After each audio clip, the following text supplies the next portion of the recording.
Guys, ഇന്നലെയാണ് ഇന്ത്യയുടെ ബംഗ്ലാദേശിനെതിരെയും മാൽദീവ്സിനെതിരെയും മാർച്ചിൽ നടക്കാൻ പോകുന്ന മത്സരങ്ങളുടെ 26 അംഗ സ്ക്വാഡിൻ്റെ ഒരു പ്രഖ്യാപനം നടത്തുന്നത്. സുനിൽ ഛേത്രി വീണ്ടും തിരിച്ചെത്തുന്നു. ഈ ഒരു വിഷയം നമ്മൾ ഓൾറെഡി സെപ്പറേറ്റ് ആയിട്ടുള്ളൊരു വീഡിയോ ചെയ്തിട്ടുള്ളതാണ്. അപ്പം അതുമായി ബന്ധപ്പെട്ട് ഇപ്പം മനോല പറയുന്ന ഒരു കാര്യം എന്ന് വെച്ച് കഴിഞ്ഞാൽ നമുക്ക് ഏഷ്യൻ കപ്പ് ക്വാളിഫയേഴ്സ് അത്രയും ഇമ്പോർട്ടൻ്റ് ആണ്. അപ്പോൾ അതൊരു ടീം സ്ട്രെങ്തൻ ചെയ്യുന്നതിൻ്റെ ഭാഗമായിട്ടാണ് അദ്ദേഹത്തെ ഇൻക്ലൂഡ് ചെയ്തിട്ടുള്ളത്. അദ്ദേഹത്തെ പറഞ്ഞ് കൺവിൻസ് ചെയ്ത് കൊണ്ടുവന്നു എന്നുള്ളൊരു കാര്യമാണ് പറയുന്നത്. സോ ഞാൻ കഴിഞ്ഞ വീഡിയോയിലൊക്കെ പറഞ്ഞ പോലെ ഒരു മെയിൻ ക്യാരക്ടർ ആക്കാതെ അദ്ദേഹത്തിൻ്റെ ഒരു സാന്നിധ്യം സ്ക്വാഡിൽ ഉൾപ്പെടുത്തുക എന്നുള്ള രീതിയാണെങ്കിൽ അതൊരു നല്ല ഡിസിഷൻ ആയിരിക്കും എന്നുള്ളതാണ്. അതല്ലെങ്കിൽ വേറെ ചിന്തിക്കേണ്ടിയിരിക്കുന്നു. എന്താണെങ്കിലും ഈ ഒരു വീഡിയോയിൽ നമ്മൾ സംസാരിക്കാനായിട്ട് പോകുന്നത് ഈ പറഞ്ഞ പോലെ 26 അംഗ സ്ക്വാഡ്.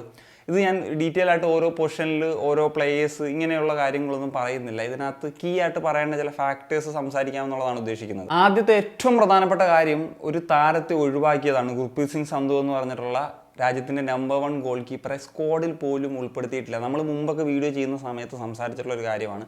ഗുർപ്രീതിൻ്റെ നിലവിലത്തെ ഒരു ഫോം അനുസരിച്ച് അദ്ദേഹത്തിൻ്റെ ഒരു ഫസ്റ്റ് ലെവലിൽ കളിക്കുന്ന ഒരു കാര്യത്തിൽ ചില പ്രശ്നങ്ങൾ ഉണ്ടാകും എന്ന സ്ക്വാഡിലൊക്കെ ഉണ്ടായേക്കാമെന്നുള്ളത്. കാരണം പെട്ടെന്ന് പുറത്താക്കില്ല എന്നുള്ളൊരു സാഹചര്യം. പക്ഷേ ആ ഒരു ബ്രേവ് ആയിട്ടുള്ള ഡിസിഷൻ തന്നെ മനോല മാർക്കസ് എന്ന് പറയുന്ന പരിശീലകൻ എടുക്കുന്നു എന്നുള്ളത് അത് സ്പോട്ട് ഓൺ ചെയ്യേണ്ട ഒരു കാര്യമാണ് എന്നാണ് തോന്നുന്നത്. എനിക്ക് തോന്നുന്നില്ല ഈഗോർസ്റ്റ് മാച്ചൊക്കെ ആയിരുന്നെങ്കിൽ അങ്ങനത്തെ ഒരു ഡിസിഷനിലേക്ക് പോകുമെന്നുള്ളത്.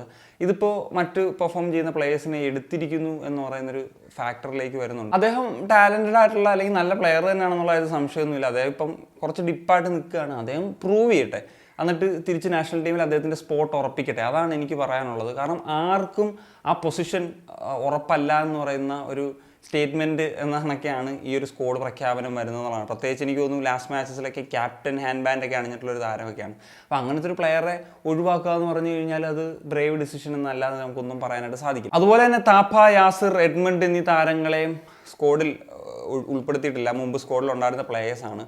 ഇതിൽ താപ്പ, യാസിർ ഓക്കെ, പക്ഷേ എഡ്മണ്ടിനെ ഉൾപ്പെടുത്താമായിരുന്നു എന്നുള്ളതാണ് എനിക്ക് തോന്നുന്നത്. ഈ സീസണിൽ അദ്ദേഹം ഓൾമോസ്റ്റ് ഒരു സെൻറ്റർ ഫോർവേഡൊക്കെ പോലെ തന്നെയാണ് കളിച്ചിട്ടുള്ളത്. 4 ഗോളും 3 അസിസ്റ്റും നല്ല നമ്പറാണ്. ഐ ലീഗിൽ ഇന്റർകാഷയ്ക്ക് വേണ്ടി നല്ല പെർഫോമൻസ് ആണ് നടന്നത്. ഇനി വേറെ എന്തെങ്കിലും റീസൺസ് ആണോ എന്ന് അറിയത്തില്ല. കാരണം ഈ സമയത്ത് ഐ ലീഗ് ബ്രേക്ക് ഇല്ല. അപ്പം ഒരു നിർണായക സമയമാണല്ലോ. അപ്പോൾ അവരുടെ നിർണായക പ്ലെയറാണ്. അപ്പം അങ്ങനെ എന്തെങ്കിലും ഒരു ഫാക്ടേഴ്സ് ആണോ അദ്ദേഹത്തെ ടീമിൽ ഉൾപ്പെടുത്താത്തതിൻ്റെ ഒരു കാരണം എന്നുള്ളത് എനിക്കറിയില്ല, ഒരു ഡൗട്ടാണത്. ഇനി മനോലയുടെ ഭാഗത്തു നിന്ന് സ്പോട്ട് ഓൺ ആയിട്ട് ചെയ്തിട്ടുള്ള ചില ഡിസിഷൻസ് ഒന്ന് ആഷിഖ് കുര്യനെ ഉൾപ്പെടുത്തിയാണ്. അപ്പോൾ പലർക്കും ചിന്തിക്കാം ആഷിഖ് കുര്യനെ ഇപ്പോൾ അങ്ങനെ റെഗുലറായിട്ട് ഗെയിം ടൈം കിട്ടുന്ന പ്ലെയർ അല്ലല്ലോ, എന്തുകൊണ്ട് ഉൾപ്പെടുത്തി എന്നുള്ളത്. പക്ഷേ ഞാൻ പറഞ്ഞല്ലോ, അതൊരു സ്പോട്ട് ഓൺ ഡിസിഷനാണ്. കാരണം ആഷിഖ് കുര്യൻ നാഷണൽ ടീം കളിക്കുമ്പം എത്രത്തോളം ആ ഒരു എഫക്റ്റീവായിട്ട് ആ വിങ്ങിൽ കളിക്കുന്ന പ്ലെയർ ആണെന്നുള്ളത് നമുക്കതൊരു മിസ്സിംഗ് ആയിരുന്നു. ആഷിഖ് കുര്യൻ ഇഞ്ചേർഡായിട്ട് ഇത്രയും നാൾ പുറത്തായിരുന്ന സമയത്ത് അദ്ദേഹത്തിൻ്റെ ആ ഒരു സ്പീഡാണെങ്കിലും അദ്ദേഹത്തിൻ്റെ ആ ഒരു ഫിസിക്കൽ പ്രസൻസ് ആണെങ്കിലും വർക്ക് റേറ്റ് ആണെങ്കിലും ഇതെല്ലാം നമുക്ക് വളരെയധികം പലപ്പോഴും ഗുണപ്പെട്ടിട്ടുണ്ട് ഇന്ത്യക്ക്. അപ്പോൾ അങ്ങനത്തെ ഒരു താരത്തെ ഉറപ്പായിട്ടും ആവശ്യമാണ്. അതാണ് ഞാൻ പറഞ്ഞത്, സ്പോട്ട് ഓൺ ആയിട്ടുള്ള ഒരു ഡിസിഷനാണ്. അങ്ങനത്തെ ഡിസിഷൻസ് ചിലപ്പോൾ കോച്ചസ് ചെയ്യും. ഞാൻ അതിനെ റെസ്പെക്റ്റ് ചെയ്യുന്നു എന്നുള്ളതാണ്. കഴിഞ്ഞ ഒരു ഇതിൽ ഫാറൂഖ് ചൗധരി എടുത്തപ്പോഴും ഇതേ ഒരു അഭിപ്രായ വ്യത്യാസമൊക്കെ പലർക്കും ഉണ്ടായിരുന്നു. പക്ഷേ അദ്ദേഹം കളിച്ചു, ഗോൾ അടിച്ചു എന്ന് പറയുന്ന സാഹചര്യത്തിലൊക്കെ അത് മാറി. അപ്പോൾ അതേപോലെ പെർഫോം ചെയ്യണം. അതുപോലെ ബ്രൈസൺ ഫെർണാണ്ടസിനെ എടുത്തു.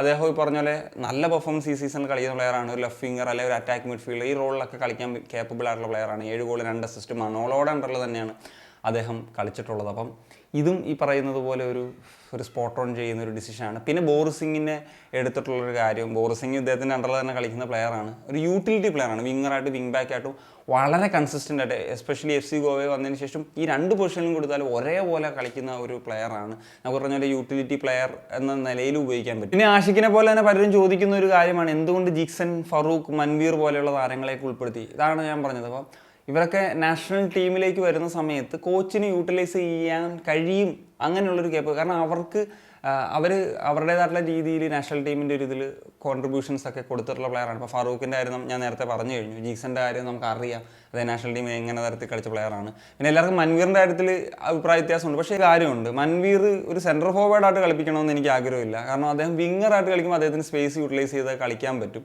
അപ്പം ആ ഒരു വിങ് പൊസിഷനിൽ തന്നെ കളിപ്പിച്ചാൽ കുറച്ച് ബെറ്റർ ആയിരിക്കും എന്നുള്ളതാണ് തോന്നുന്നത്. സെൻട്രൽ ഫോർവേഡായിട്ട് ചൂസ് ചെയ്യുന്ന അത്ര നല്ല ഡിസിഷൻ ആയിരിക്കത്തില്ല. പിന്നെ ബംഗ്ലാദേശും മാൽദീവ്സും ഒക്കെയാണ് ഒപ്പോണൻസ്. അപ്പം അവിടെ ഒരു സ്പേസ് കിട്ടാൻ സാധ്യതയുണ്ട്, ISL പോലെയൊക്കെ തന്നെ. അപ്പം അത് യൂട്ടിലൈസ് ചെയ്യാൻ പറ്റിയിട്ടുള്ള ഒരു പ്ലെയർ തന്നെയാണ് മൻവീർ സിംഗ്. പിന്നെ അൻവർ അലിയും സഹലും ഇഞ്ചേർഡാണ്, അതുകൊണ്ടാണ് അവരെ പിക്ക് ചെയ്യാത്തത്. പിന്നെ എനിക്ക് എടുത്തതിൽ കുറച്ചൊരു അഭിപ്രായ വ്യത്യാസം തോന്നിയിട്ടുള്ളതെന്ന് വെച്ച് കഴിഞ്ഞാൽ കോച്ചിൻ്റെ ഡിസിഷൻ ആണെങ്കിലും നമ്മുടെ അഭിപ്രായം പറയാമല്ലോ. Amarinder Singh, Subhasish boss and Liston class എന്നീ പ്ലേയേഴ്സിൻ്റെ പേരാണ്. അപ്പം അമരീന്ദർ അദ്ദേഹം നന്നായിട്ട് കളിക്കുന്നുണ്ടോ എന്ന് ചോദിച്ചു കഴിഞ്ഞാൽ ചില മാച്ചസ് നന്നായിട്ട് കളിക്കുന്നുണ്ട്, ചില മാച്ചസ് മോശമാണ്. ഇങ്ങനത്തെ ഒരു അവസ്ഥയിലൂടെയാണ് അദ്ദേഹം പോകുന്നത്. പക്ഷേ വേറെ ഓപ്ഷൻസ് ഉണ്ടായിരുന്നു എന്നാണ് തോന്നുന്നത്. പിന്നെ സുഭാഷിഷിൻ്റെ കാര്യം എടുക്കുമ്പോൾ അദ്ദേഹം ക്ലബ്ബിൽ നന്നായിട്ട് കളിക്കുന്നു, ഇപ്പം നല്ല പെർഫോമൻസ്, 6 ഗോൾസ്, ഇതൊക്കെ ശരിയാണ്. പക്ഷേ അദ്ദേഹം ചില സമയത്ത് നാഷണൽ ടീം വരുമ്പോൾ അദ്ദേഹത്തിൻ്റെ ബോഡി ലാംഗ്വേജും ആറ്റിറ്റ്യൂഡും എനിക്ക് പേഴ്സണലി അത്ര നല്ലതായിട്ട് തോന്നിയില്ല. ഇൻകൺസിസ്റ്റൻ്റ് ഉണ്ട്. എന്നാൽ ലിസ്റ്റൻ്റെ കാര്യം എടുക്കുമ്പോൾ ഞാൻ ഇൻകൺസിസ്റ്റൻ്റ് എന്ന് പോലും പറയത്തില്ല. അദ്ദേഹം നാഷണൽ ടീമിൽ ഇതുവരെ യാതൊരു വിധത്തിലും ഒരു കോൺട്രിബ്യൂഷൻ നടത്താത്തൊരു പ്ലെയറാണ്. അദ്ദേഹം ക്ലബ്ബിൽ കളിക്കുന്ന ഒരു ആറ്റിറ്റ്യൂഡേ അല്ല, എൻ്റർലി ഡിഫറൻ്റ് ആണ്. അപ്പം അതാണ് എനിക്കൊരു അഭിപ്രായ വ്യത്യാസമായിട്ട് തോന്നിയത്. എന്നാൽ ഇതിന് പകരം ആരെയൊക്കെ പിക്ക് ചെയ്യാമായിരുന്നു, എൻ്റെ പേഴ്സണൽ ഒപ്പീനിയൻ പറഞ്ഞു കഴിഞ്ഞാൽ ആൽബിനോ ഗോമസ് ഡിസേർവിങ് ആയിരുന്നു എന്നുള്ളതാണ് തോന്നുന്നത്. കാരണം നിലവിൽ ISL ഏറ്റവും ഗ്രേറ്റ് പെർഫോമൻസ് നടത്തുന്ന ഗോൾ കീപ്പറാണ്. എന്താ പെർഫോമൻസ്, സേവ്സ് ആണെങ്കിലും അല്ലെങ്കിൽ അദ്ദേഹത്തിൻ്റെ ഓരോ ഡിസിഷൻ മേക്കിംഗ് ആണെങ്കിലും പെനാൽറ്റീസിലാണെങ്കിലും ഒക്കെ അദ്ദേഹത്തിൻ്റെ ഒരു മികവ്, നമ്മൾ അത്രമാത്രം കോൺഫിഡൻസ് നിൽക്കുന്ന ഒരു പ്ലെയറാണ്, അത്രയും എക്സ്പീരിയൻസും ഉള്ള പ്ലെയറാണ്. അപ്പോൾ നാഷണൽ ടീമിൽ കൊണ്ടുവരാമായിരുന്നു എന്നുള്ളതാണ് എൻ്റെ ഒരു പക്ഷം. അതുപോലെ സുഭാഷിഷ് ബോസിന് വരുന്ന നോക്കുകയാണെങ്കിൽ ഇപ്പം ജയ് ഗുപ്ത അല്ലെങ്കിൽ ആകാശ് അംഗാനൊക്കെ നാഷണൽ ടീം കളിച്ചപ്പോഴും അത്യാവശ്യം ഡീസൻ്റായിട്ട് കളിച്ചവരാണ്. അതൊരു പിക്ക് ചെയ്യാമായിരുന്നു. എങ്കിലും നമുക്ക് റോഷനൊക്കെ ഉണ്ട്. അപ്പം സുഭാഷിഷ് ബോസ് ഫസ്റ്റ് 11 കളിക്കണമെന്ന് നിർബന്ധമില്ല. പിന്നെ ബംഗ്ലാദേശ്, മാൽദീവ്സ് ആണ്. അപ്പം കുഴപ്പമില്ലാതെ വരുമായിരിക്കും. പക്ഷേ കോറു സിംഗിനെ പിക്ക് ചെയ്യാമായിരുന്നു എന്നുള്ളതാണ് എൻ്റെ അഭിപ്രായം. 18 വയസ്സേ ഉള്ളൂ, ഒക്കെ ശരിയാണ്, നാഷണൽ ടീം കളിച്ചിട്ടില്ലൊക്കെ ശരിയാണ്. പക്ഷേ അദ്ദേഹത്തിനൊരു സംതിങ് ക്വാളിറ്റി ഉണ്ട്, അത് നമുക്ക് ഒരിക്കലും പറയാതിരിക്കാൻ പറ്റില്ല.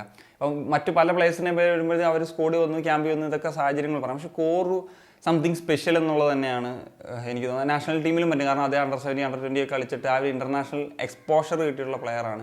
ചില പ്ലേയേഴ്സിനെയൊക്കെ അങ്ങനെ കൊണ്ടുവരുന്നത് നല്ല കാര്യമാണ്. കാരണം നമ്മൾ യൂറോപ്പിലോ അല്ലെ ലാറ്റിൻ അമേരിക്കനിലും ടീമിലൊക്കെ ഇങ്ങനെ 16 വയസ്സിലൊക്കെ വരുന്ന കണ്ടിട്ടുണ്ട്. അപ്പം 18 വയസ്സൊക്കെ ഉള്ള ഒരു പ്ലെയറെ ചൂസ് ചെയ്യുക എന്ന് പറയുന്നത് അത്ര ഒരു പ്രശ്നമായിട്ട് തോന്നുന്നില്ല. അതുപോലെ ഡേവിഡ് ഈസ്റ്റ് ബംഗാളിൻ്റെ ഈ സീസണിൽ വൺ ഓഫ് ദി ബെസ്റ്റ് സ്ട്രൈക്കറാണ്.